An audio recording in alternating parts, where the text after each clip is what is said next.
Hey, if you want to learn how to become an independent filmmaker or a filmmaker in general, I've got a book which I wrote with a buddy of mine. It's called Zan Azli and Wan Chun Hong's Guide to Indie Filmmaking. You can actually buy it off of here. I'm going to put the link down here at my website, fatbidin.com. It's only a couple of ringgit, and it's really good because it has many different chapters, the process of filmmaking, and each chapter I interview a Malaysian filmmaker who gives advice and tips of from their experience. So yeah, yay, link is down here. Yay. Okay, you are watching and listening to the Fat Bidin Film Club, and I'm assuming I'm Zan Azli. I'm a very pregnant Cheryl Mustafa. And as usual, every week we watch a local film and we review it. Yes. And this time we are going to watch. We're not watching it now. We're not watching it now. We've been invited to the official launch, sneak peek or whatever. Rise to Power. Rise to Power. KL Gangster Underworld, right? And it's a prequel to KL Gangster Underworld. A very good KL Gangster Underworld, right? That was released by iFlix. Yes. So this is the event. So we're gonna go home and watch it. We're gonna go home and watch it.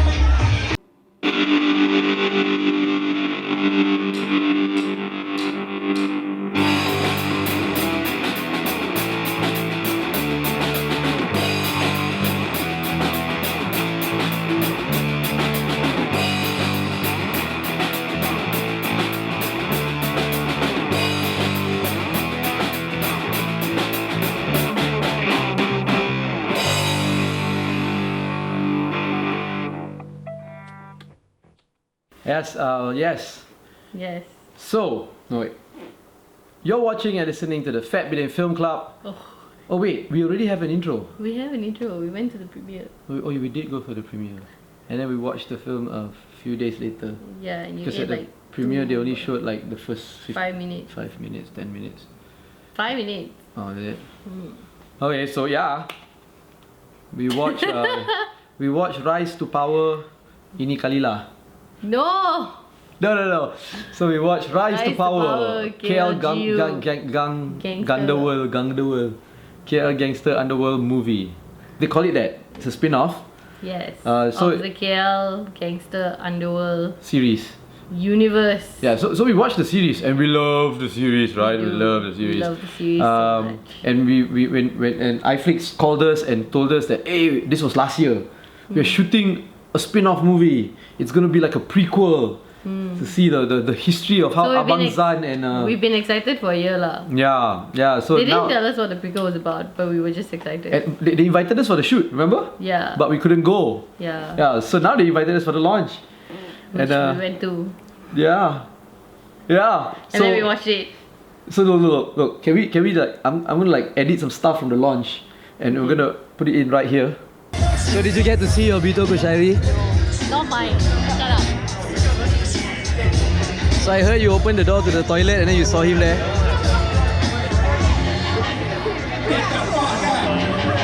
I saw that he did this to you.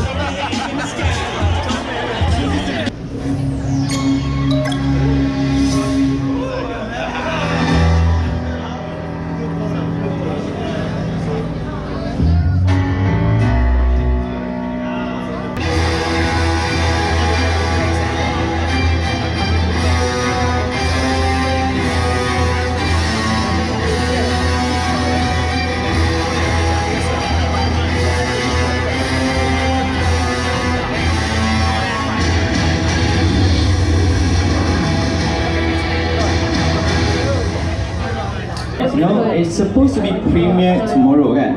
But because you guys are really awesome crowd, so good, I might actually forfeit. all of you guys can actually log into your iFlix account now. Go to iflix.com. Okay, Dinas. So memegang watak Madam Wong, you know, like the role itself was discovered in the first season of KL Gangster Underworld. So how do you see that Madam Wong and also women empowerment? How does it connect? How does it connect? Obviously, it's all about being powerful and don't underestimate us women. You know, we can do everything. We can give birth. At the same time, you can be pregnant and be at the set, right? You think that's easy? It's not, you know? 6 months pregnant being at the set is something. So the bump was real? Yes, of course it's real. Oh. Cannot see my nose, so big. Everything was bloated, okay, from my legs to my body to my nose, especially all the close-up pictures all look ayo. So this is the story of like behind why and how she got so powerful. So yeah. So I'm pretty sure for a local punya film kan, I think semua orang akan teruja untuk melihatnya esok. But again, for these people, they got the privilege to actually watch the it first now. 50%. Oh, But now of the course, whole after thing, event lah yeah. kan. Yeah. Alright, okay. Tepukan sekali lagi untuk Madam Wong, aka Dinas Mokhtar. Guys, can we do a quick one? A quick one? A quick one? A quick one? Come. Okay, do you think adakah the Fat Bidin Film Club should give this show a good review? Yeah! Why? Okay. He's working on your bromance. He's working on the bromance. Alright. Okay, thank you guys and congratulations. We're gonna watch it tonight. Okay, so you saw the launch. That was it. Yeah, it was fun. It was fun. A little bit hazy lemak. though because it was during haze season. Yes. Small nasi lemak boats. Boat, yeah. Too mouthful nasi lemak. But they had a lot of cocktail food lah. Good thing we had dinner first. So much alcohol, but only like one ice water. Yeah. What did I have for a drink? Water. I had water. Yeah, they had mineral water. That's what we drank lah. Yeah. So anyway, Okay. what's it about?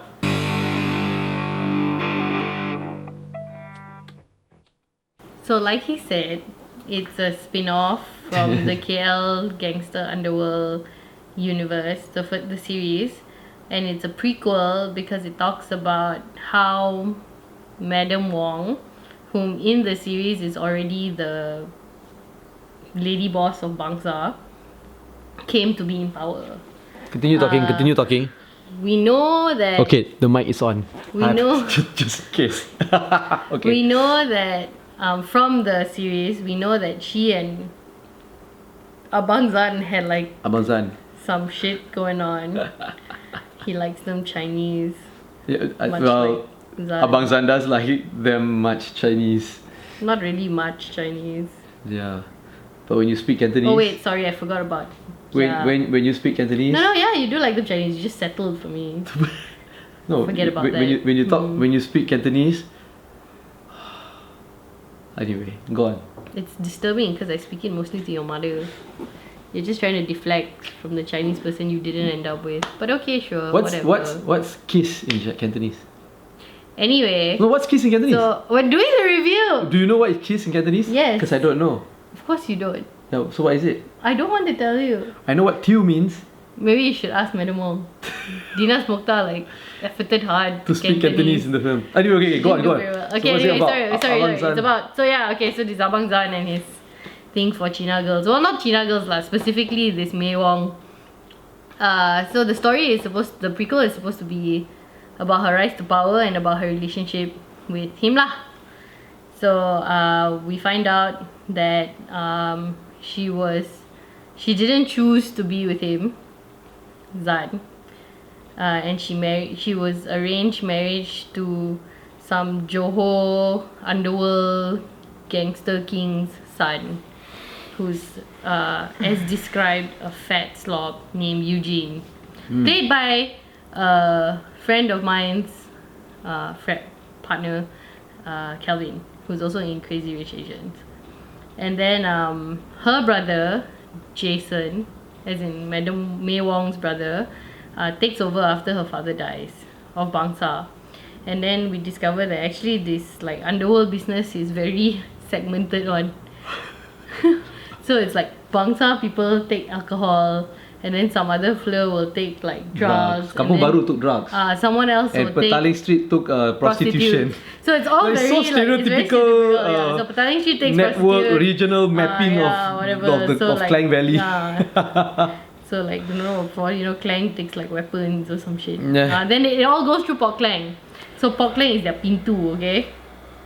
And she basically doesn't get to decide anything. So Eugene and Jason are like sort of working together, but we don't really know what they're working together about, and everybody's shutting her out because she likes a woman like that. and she's frustrated, and because she's older than Jason, so the whole film is basically about how she takes the power lah from both Jason and Eugene in a way. Yeah. Yeah. So That's what it is lah. that's the film. And then it develops into the KL Gangster Underworld series lah, Series. which you should also, if you haven't watched it, you gotta watch lah. Well, it's kind of, I think that this prequel is also kind of a bridge between the first season and the second season, because it starts it starts off at the end of the first season. This prequel, this movie starts Yeah. off at the beginning of at the end of the first season. Because we all know Abang Zan dies. Because Zan dies. Yeah. And then she's telling this story to another person. Yeah. And that's where your whole prequel happens. And then right at the end, she sort of talks about what she's going to do next. Which I feel is a lead-in to the second season lah, which I am still very excited about. When do we know when it's coming out? Second season? No idea. I'm So- sure our friends at iFlix will tell us, right? Okay. Even though, despite whatever we say here, right, right. So yeah, so now the movie. Okay, so Look, yeah, it's no secret that we love KL Gangster Underworld the series.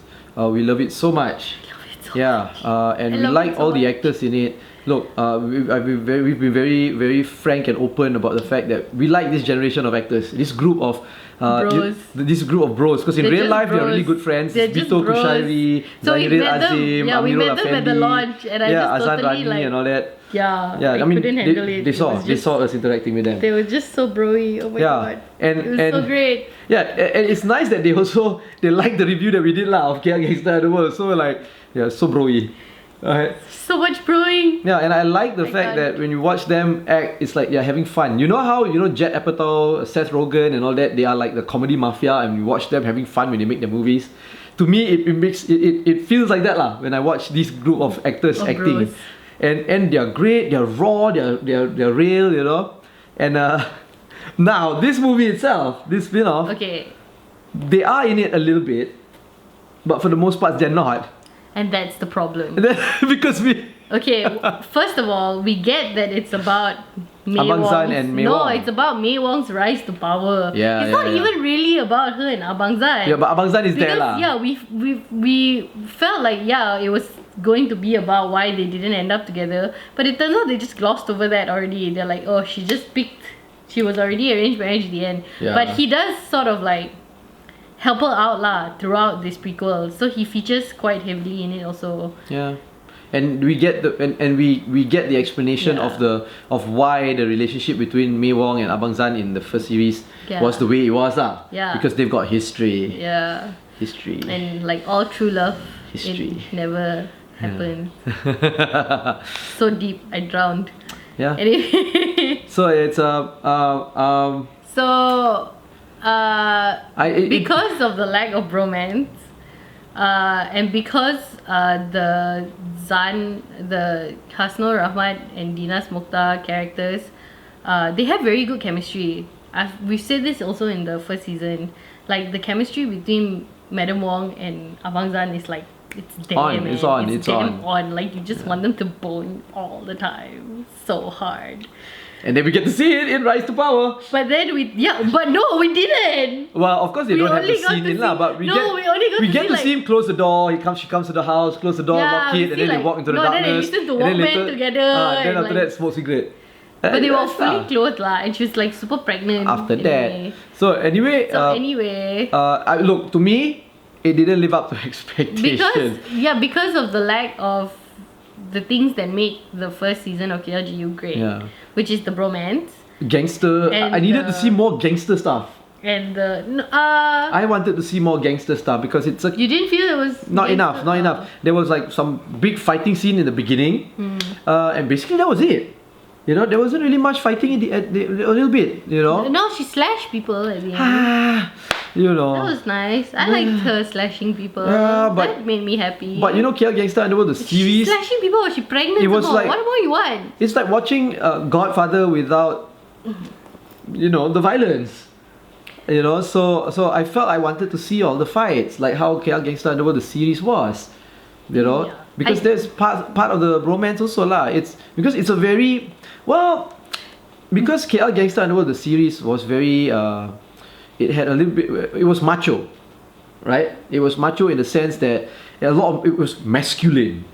You know what I mean? With aggression and So violence. a woman's story was not masculine enough That's for what you? I'm saying. That's what I'm saying. Because in the KL Gangster Underworld series, Mei Wong was violent.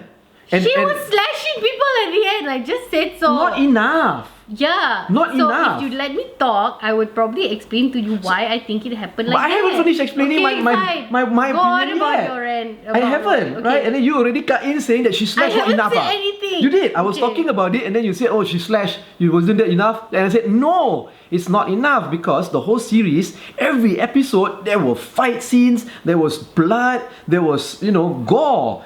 Right, and this one lacked lah. I was expecting it, and because we saw Mei Wong being very violent in the first series, and I was hoping to see how she got that. But it was, I think this episode was more feely.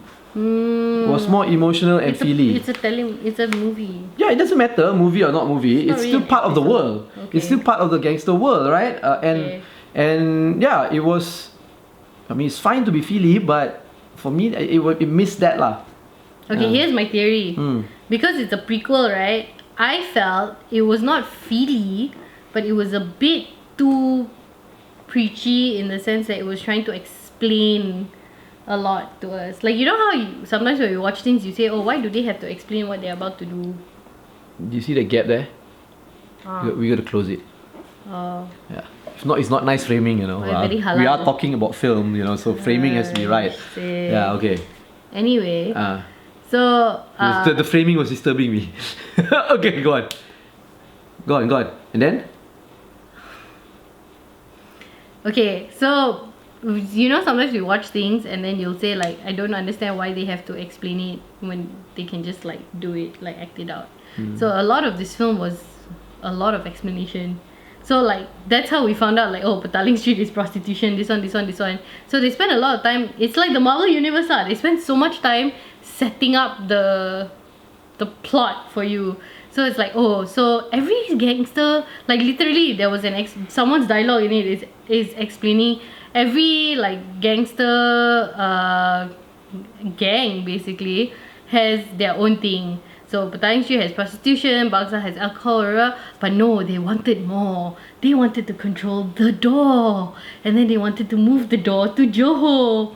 Blah blah Alright, the blah. smuggling And then they door. wanted to move. That's why Eugene and Jason were working together to move the smuggling door to JB instead of Port Klang. And I'm like, well, that's really inefficient, isn't it? Like, if all of your shit is happening around the Klang Valley area, then moving it to JB would just mean that you'd have to transport people. I don't know. Anyway, so there was a lot of that verbal explanations, but nothing visual to support it. Yeah. So it required a lot of like attention. It required a lot of attention. Second of all,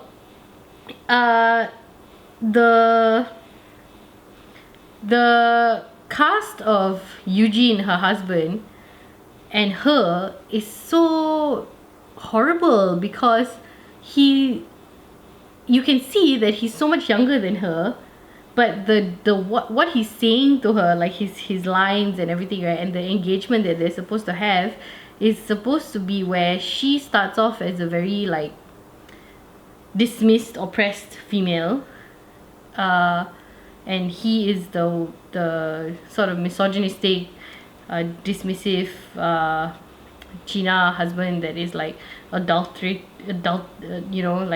having girlfriends outside and just doing whatever the hell he wants lah. But you don't get that. All their interactions, their arguments just seem like a mother reprimanding her child. Like, why you go out late at night? Yeah, I can do whatever I want. You're not the boss of me. And it was just so weird, and I just could not. It was very hard to follow the story when the cast was already so like off lah. Only that one ni. There was Everybody else another one, okay. I can't remember. I brought up another So one. the entire also. cast wasn't No, fit the for the other show? cast lah. But like, yeah, so they had the strong ones, right? Like her and Abang Zan. But because most of the film is this bad stuff. And then even like the Jason and her also, like Jason is supposed to be her younger brother that's also sort of dismissing her, and then like making deals with her father-in-law and whatever, who's Quinoa. And you don't really get much of that. I mean, you get that on screen, but it doesn't work lah. And a lot of understanding the film lies in the explanation of in the dialogue. I guess that's why also because like just now you said the film is explained through Mei Wong, right? She's talking to somebody and explaining all this entire backstory is actually a conversation that she's having. So retelling. They keep going back to the shots of her telling the story, right? Narrating the story. That didn't really work for me.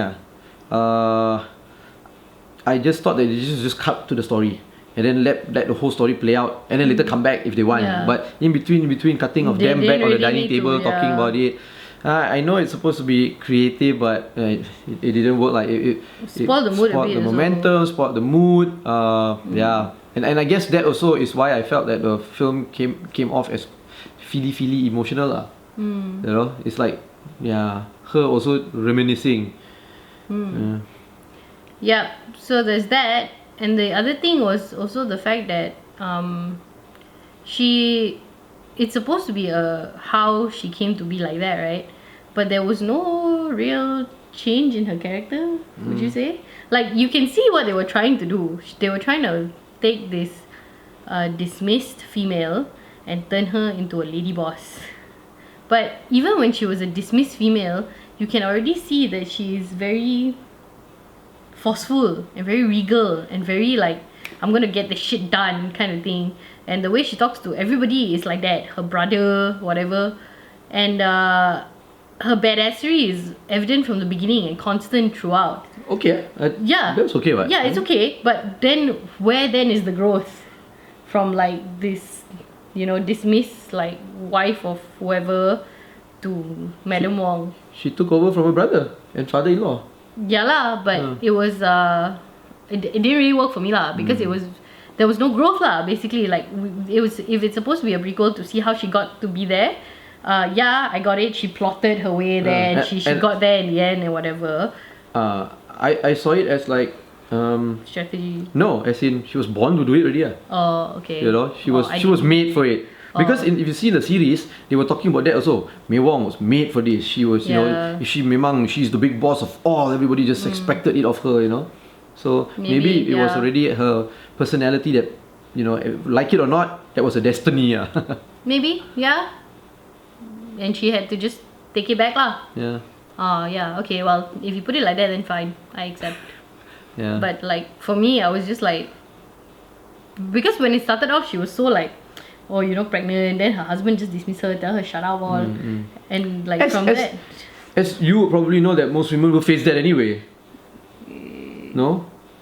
Don't you think? You want to try that? No, because you're always telling me, no lah. Because you're always telling me whatever it is, women will always face these kind of things. Yeah. Whether you are born, whether you are forceful, aggressive, leadership qualities or not, or timid or whatever, you face these same challenges. Yeah, but the thing was was she supposed to start out already, like you said, born to do it? Or was she supposed to be timid and dismissed, then frustrated, and then led to her going to it? So that isn't clear to me, you see. Like, to you, it was very clear that she was born to do it. But for me, that was not what we were supposed to be watching. It seemed like we were supposed to be watching this growth or development. So I guess now we won't know. Unless they tell us. Why did you think that it was supposed to be growth and development? Because she's something in the front dialogue where she says like, let me tell you the story of how I came to be something I came to be the head of Bangsa. And then even at the beginning, it seemed like she was trying to make her characteristics a little bit different from what she became lah. Like how she never really answered back to him. She agreed to marry this Eugene Fleur, and then she seemed very not to say dejected, but while she was frustrated at the situation, it didn't seem like she was going to do something about it until her brother Jason starts fucking around with Kampung Baru. Then she's like, no, cannot, this one too much already. And then only she decided to Well, I saw it because I don't know. Because when she married, that she was arranged marriage, right? Yeah. she was still adamant, I'm still gonna fuck Abang Zan. And she went on, Okay. she continued. Right? Alright. And she didn't even care. And then like the husband come back, oh, who were you with last night? And they both like resigned that they were forced to be in this marriage and they're just gonna go and, you know, do whatever they want outside. Okay. Yeah, and I don't think she was hiding the fact that she was, you know, with Abang Zan, and neither was the husband hiding the fact that she was with other girls. Yeah. So they probably felt like that's that. fair. Yeah. Well, that's it lah. I'm just saying that, Yeah. it was very unclear to me. So the film itself, I think it's not a bad film. It's not a bad film. It's actually quite okay. It's quite good. But because of how we think that KL Gangster Underworld, the series, was already up there, right? This one wasn't up there, so that's why we're comparing it. And it sounds like it's Basically, not lah, but we're very, very biased. Okay, we are all about that bromance and because gore. but because it's made by the same people. I know. Directed by the same directors. You know, it's Shafiq Yusof. People can make different types of film and I different know types of series. they can, but this is the world. Okay. Because like when you watch Star Wars, right? All the different movies in the Star Wars world, it has the same tone. It has the same. It's consistent. Yeah. So when it's like when we watch the second season, when it does come out, the second season, I'm gonna expect it to be consistent To the in a first certain one, a certain way, you know. True, Whereas this wasn't as consistent, lah. Yeah. Which doesn't mean it's a horrible film. It's okay, but the series was so good. Yeah. So okay, what do you think? Do you think that people should go and watch it? I think you should watch the series if you haven't seen it. Yeah, you should watch the series again, maybe second time. Yeah, watch the series again. I will watch it second time because I never watch anything for the second time. I don't think I can watch it a second Yeah. time because it will just not blow my mind the same way it blew my mind. But I think people should Some go. things that are so good you should only have it once. I think people should actually still watch Rise to Power. It's Yeah. still a backstory. It's still part of the world, and you're into You know the what? world. Maybe they should watch Rise to Power first and then only watch. It doesn't work. I don't think it No, will work. you don't think it will work? Because the ending of Yeah, the, like, the yeah, it's a- season it's a one. bridge, it's a bridge. bridge, So it's a yeah, bridge. yeah. It Watch the doesn't- series first and then watch the movie, lah. Yeah. Yeah, and the movie is also available free. Just go on iFlix, you can watch it for free. In fact, it's on like some they Share wanted it. yeah. Share it. The Bluetooth. Bluetooth? Torrent. Is it not? Oh, I don't know Bluetooth or what, but yeah, because they wanted to It's a sharing platform. They wanted to combat piracy, so this is like the first iFlix movie that's available for free on some torrent site. I forgot. Yeah, is it? Yeah. It's a sharing platform. Yeah. So, anyway. Yeah. Yeah. Watch it lah. Watch it. I It's guess. okay. Decent. That's It's it. more bromance. Yeah. I don't know what else. Yeah. And more It needs- gangsterism in it. Yeah. I need to see Zahiril Azim and Bito like punching people and. I'm all for her slashing. Yeah, I want to see her. Like, I want to see her. fuck, You know. dude, I was for that. Yeah. So hard. I want to see Mei Wong. Maybe she should have slashed No. more people. Maybe. Yeah. Not maybe. For me, I think yes, she should have. She should have slashed It's not more a maybe. people on her way up. Yeah. So anyway, yeah. So let us know what you think after you have watched it. You know. Yeah. Tell us if you like this band of brothers who are like raw actors in Malaysia. You know. They're so cute lah. They Just are, cannot and lah. they're so just great, So they're- bloody cute. And they're Oh my friendly God. too. You know, they're friendly. Oh, I was talking about in the film, but yeah, okay, in person also, they're quite cute. Sure. Okay, so yeah, follow us, like this video. Yes. Don't like this video, it's up to you, but share it anyway. Subscribe to the YouTube channel. Follow us on all our social media platforms at FatBidin, or go to fatbidin.com to get everything. You've been watching and listening to the Fat Bidin Film Club. I'm assuming I'm Zan Azli. And I'm Cheryl Ustawan.